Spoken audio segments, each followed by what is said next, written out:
Alright guys, real quick. Things happen on a homestead, like power goes out. We lost power about 8 days into the hatch that we just hatched. I lost power for about 20 hours. What I did is I turned off my incubator so I didn't have power surge when power came back on, and wrapped it with blankets. And out of that, we set 200 and we went to lockdown with 152. So we had about 135 hatch. So the fertility rate was good, hatch rate was good. So hatch rate's almost in the 90s, it was really close. So just to let you know, things happen, and that's what we did. We still had a pretty good hatch, and you can see the little boogers down there.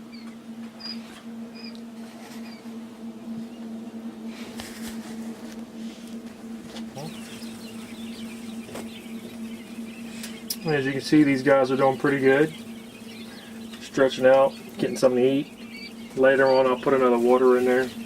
Actually, they've drank a good amount.